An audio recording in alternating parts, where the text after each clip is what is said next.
सुप्रभातम विद्यार्थियों।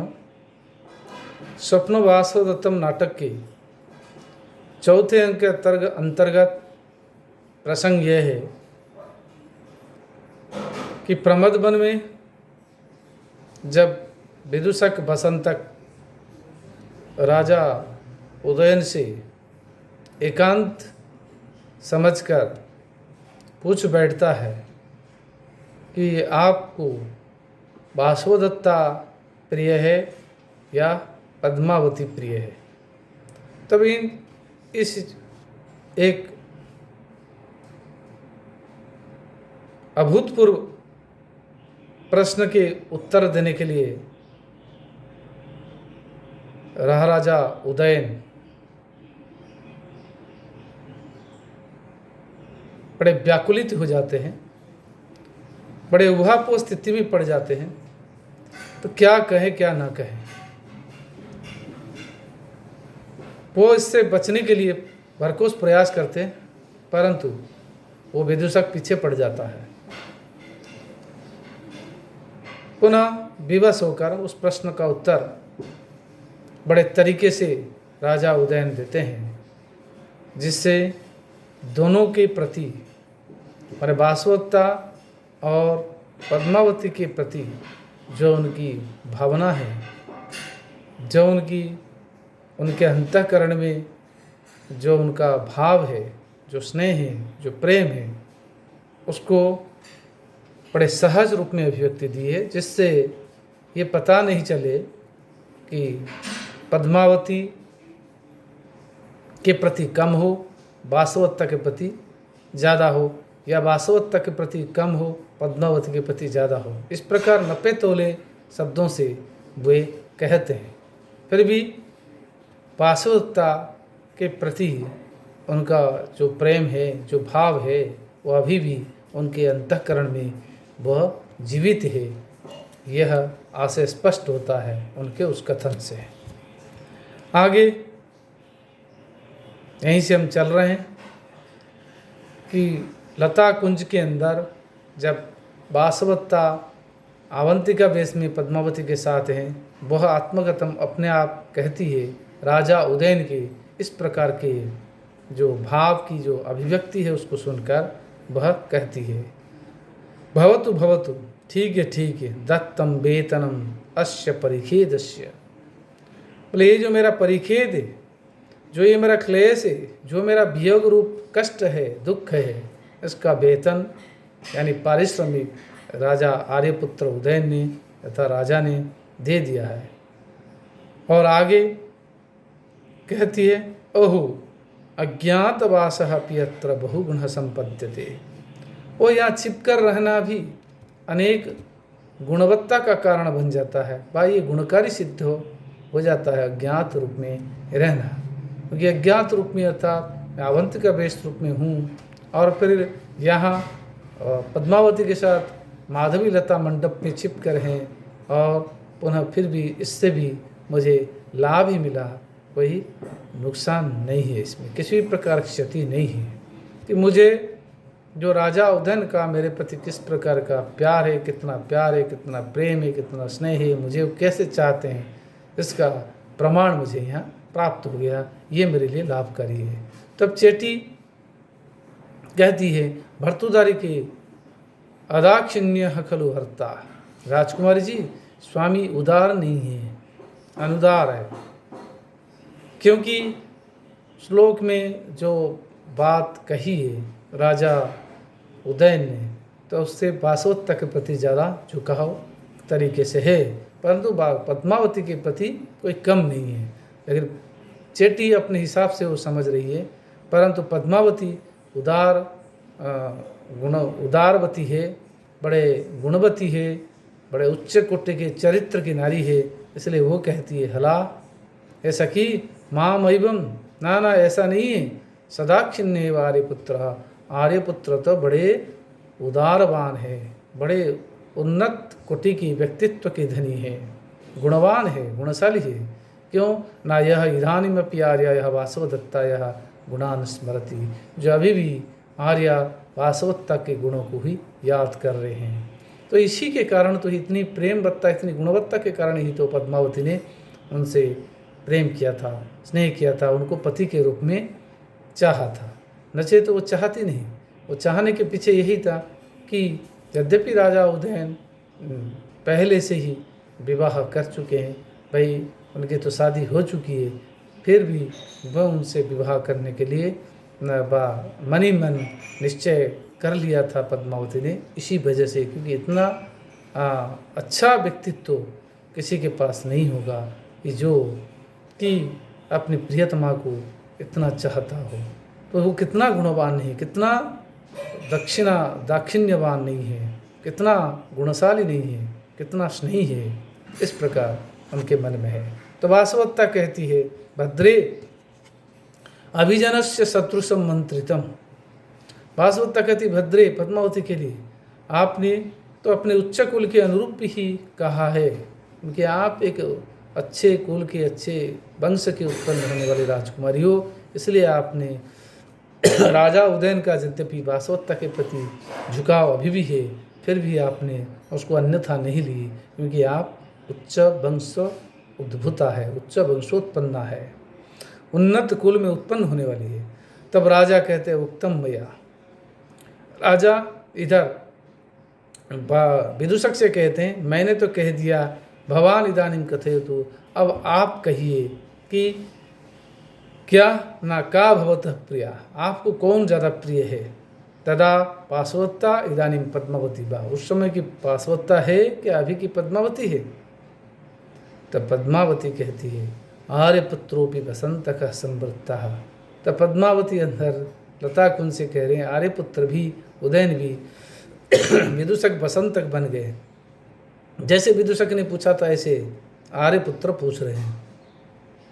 तब विदूषक कहता है, किम में विप्रलपितेन, तब मेरे विलाप करने से, प्रलाप करने से क्या फायदा। उभे अपि तत्र भवत्यो में बहुमते, मेरे लिए तो दोनों ही बहुमते है, मैं दोनों को बहुत बहुत पसंद करता हूँ, क्योंकि मुझे दोनों ही प्रिय है।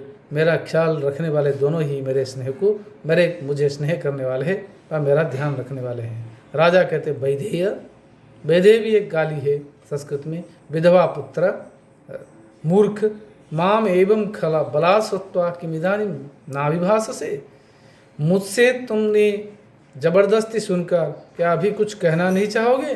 तब विदूषक कहता, किम माम अपि बलात्कारेण, क्या मुझसे भी आप जबरदस्ती करके आप सुनेंगे। तब राजा कहते, अथ किम बलात्कारेण, और क्या जबरदस्ती मैं तुमने बलपूर्वक सुनना चाहता हूँ। तब विदूषक कहता, तेन ही न शक्यम सतुम, फिर तो आप सुन नहीं सकते। राजा कहते, प्रसिद्धतु महाब्राह्मण, प्रसन्न हो जाइए, प्रसन्न हो जाइए, हे महाब्राह्मण जी प्रसन्न हो जाइए, आप अपनी इच्छा से ही कहिए। स्वैरम अविधीयता, आप अपनी इच्छा के अनुसार अभिव्यक्त कीजिए। तो विदूषक कहता है, विदूषक क्या कहता ना, तब तो फिर इदानीं सुनतु भवान, अभी आप सुनिए मैं जो कहने जा रहा हूँ। तत्र भवती वासवत्ता में बहुमता, तत्र भवती पद्मावती तरुणी दर्शनीया अकोपना अनंकारा मधुर वाग सदाक्षिण्या। बोले वहाँ माननीय वासवत्ता मेरे लिए बहुमत है, बहुत कुछ है, मैं उन्हें बहुत पसंद करता हूँ, या मैं बहुत सम्मान करता हूँ, बहुत आदर करता हूँ। यद्यपि वहाँ माननीय पद्मावती तरुणी है, दर्शनीय है, देखने को सुंदर है, युवती है, और अकोपना गुस्सा न करने वाली है, अहंकार ग्रस्त नहीं है, मधुर वाक मीठी बोलने वाली है, सदाक्षिण्या और उदारशीलता जिनके अंदर है, वह उदार चरित्र वाली है। अयम चापर महान गुण, और ये एक दूसरा बड़ा गुण है कि स्निग्धेन भोजनेन माम प्रत्युद्गच्छति वासवदत्ता। लेकिन ये एक महान गुण है किनके पास, वासवदत्ता के पास, स्निग्धेन भोजनेन, बड़े स्नेहपूर्वक भोजन के द्वारा मुझे बहुत प्रत्युद्गच्छति, अर्थात मुझे बहुत कुछ आदर करती थी। वासवदत्ता कुत्र नु खलु गतः आर्य वसंतक इति। ये ढूंढती थी, ऐसे पूछती थी बार बार कि आर्य वसंतक कहाँ गए, कहाँ गए, अभी तक भोजन नहीं किए, भोजन के समय मुझे भूख होती। ये उनका एक अतिशय गुण था, जो गुण पद्मावती के पास नहीं है। तब वासवदत्ता मनी मन उधर कहती है, भवतु भवतु, ठीक है वसंतक, स्मर इदानीम एता। आर्य, अच्छा वसंतक, अब इन्हें ही याद करो, अब इन्हें ही याद करो, अर्थात अब तुम इस पद्मावती को याद करो, मुझे ही क्या याद करना। तो वासवदत्ता कहती है, अच्छा वसंतक, इस पर याद करो। राजा कहते, भवतु भवतु वसंतक, ठीक है वसंतक, सर्वमें तत्कथयिष्ये देवी वासवदत्ताय। मैं देवी वासवदत्ता को ये सब बात कह दूंगा। राजा कहते, भवतु सर्वमें तत्कथयिष्ये देवी वासवदत्ताय, मैं देवी वासवदत्ता को ये सब बात कह दूंगा। क्या कि तुम ऐसे कह रहे हो। तब विदूषक कहता है, अभिया, हाय वासवदत्ता, पुत्र वासवदत्ता, कहाँ वासवदत्ता है। चिरात खलु उपरता वासवदत्ता, वासवदत्ता तो बहुत दिनों से पहले उपरत हो चुकी है, जा चुकी है, स्वर्गलोक में पहुंच चुकी है। इस प्रकार वह कहता है। इस बात को सुनकर राजा उदयन बड़े दुखी हो जाते हैं। वो सभी साथ हम दुख के साथ कहते हैं, एवं उपरता वासवदत्ता, बिल्कुल सही कह रहे हो, वासवदत्ता उपरत हो चुकी है, तब मर गई है। कह करके एक श्लोक के माध्यम से अपनी जो उनके प्रति जो भावना है वासवदत्ता के प्रति, उस भावना को वो दबा नहीं पाते हैं और उसको अभिव्यक्त करते हैं इस पद्य के माध्यम से।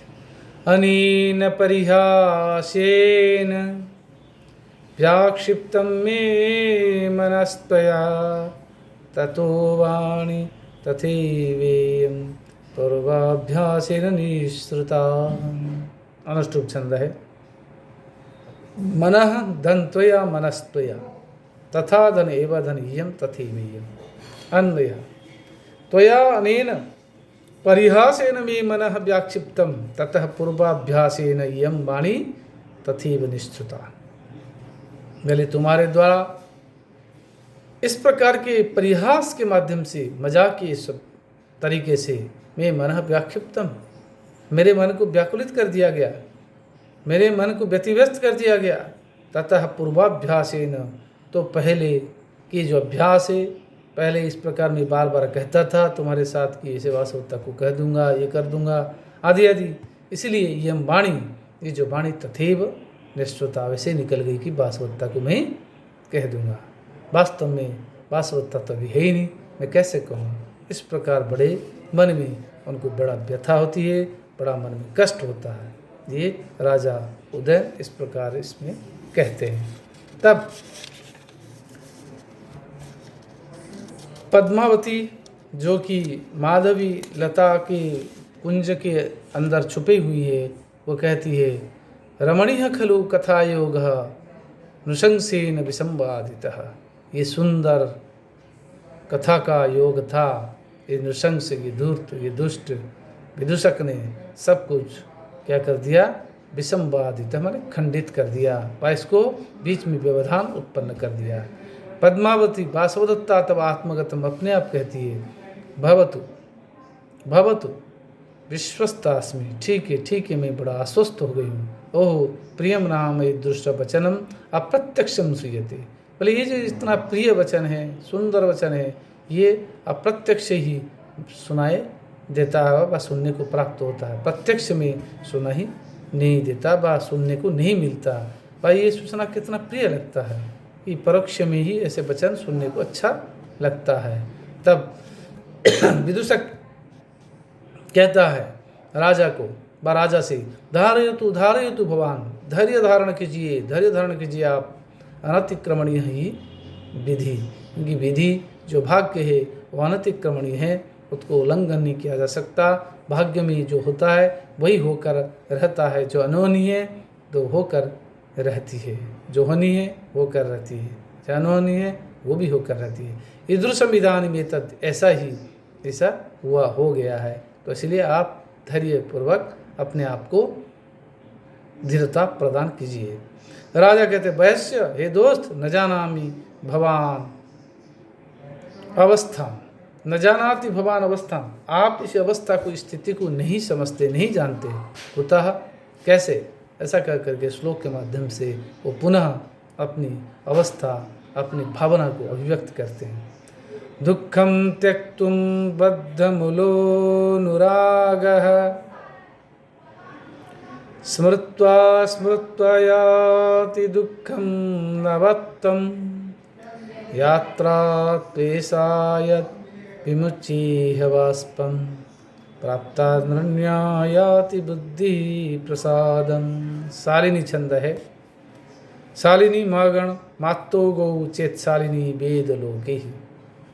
पहले मगण, फिर दो तगण और गुरु गुरु जो वहाँ होती है वो शालिनी नामक छंद कहलाता है। वेद लोके, वेद यानी 4, लोक 7, तो चौथे और 7वें अक्षर पर यतिपात होता है। दुःखम त्यक्तुम, देखिए त्यक्तुम यहाँ यतिपात, फिर अनुरागः, 4, 7, 11, प्रत्येक चरण में 11-11 वर्ण होते हैं। संधि विच्छेद। बद्धमूलः धन अनुरागः, बद्धमूलोनुरागः। यात्रा नहीं, तू धन ऐसा त्वेषा, विमुच्य धन इह विमुच्येय। अन्वयः बद्धमूलः अनुरागः त्यक्तुं दुःखम्, अनुरागं स्मृत्वा स्मृत्वा दुःखं नभत्तुं याति, एषा तु यात्रा यत् इह बाष्पं विमुच्य प्राप्ता नरण्या बुद्धि प्रसादं याति। बोले बद्धमूलः अनुराग, जो जिसका मूल बद्ध हो चुका है, अच्छा जो दृढ़ हो चुका है, जो मजबूत हो चुका है, जो ठोस हो चुका है, ऐसा जो अनुराग है, ऐसा जो प्रेम है, ऐसा जो स्नेह है, त्यक्तुम दुःखम, उसको त्याग करना अत्यंत दुखकारी है। अनुरागम स्मृत्वा स्मृत्वा, इस प्रेम को, इस स्नेह को सुनकर व स्मरण कर कर, याद कर कर के दुःखम नवत्तुम याति, दुख फिर नवीनता को प्राप्त कर लेता है, फिर दुख नया नया भाव को अपना लेता है। ऐसा तो यात्रा, ये दुनिया की यात्रा है, ये संसार का नियम है। यत यम बाष्प, यह बाष्पम विमुच्य, यहाँ आंसू बहाकर प्राप्तान्या बुद्धि प्रसादम याति, अनुणता को प्राप्त करने वाली जो बुद्धि है, अर्थात प्राप्त किया है ऋण का अभाव जिसने, ऐसी जो बुद्धि है, मनस्थिति है, वो प्रसाद मधिगच्छति, शांति को प्राप्त कर लेता है, कर लेती है। तो इसलिए रोना आ जाता है। तो ये करें, इस प्रकार आंसू बह जाता है कि आंसू बहने से वो दुख की निवृत्ति हो जाती है कि ऋण मुक्त होकर, ये कहने का आशय है कवि का, भास का। ये दुनिया का, संसार का नियम यही है। ये जो जीवन दर्शन है, कि व्यक्ति जब कहीं जिसको किसी के प्रति आसक्ति हो जाती, प्रेम हो जाता है, उसको भूलना इतना आसान नहीं है। अगर उसको याद किया जाए बार बार तो दुख के रूप में फिर नवीनता को प्राप्त, नवीन दुख के रूप में वो प्राप्त हो जाता है। परंतु वहाँ रो कर ही इसे ऋणमुक्त होकर बुद्धि फिर प्रसन्नता को प्राप्त कर लेती है, इसीलिए रोना आता है। इतना कहकर बाद राजा उदयन जब रब लेते हैं तब आगे विदूषक कहता है। विद्यार्थियों, यहीं आज हम विराम लेते हैं, पुनः अग्रिम कक्षा में जारी रखेंगे। धन्यवाद।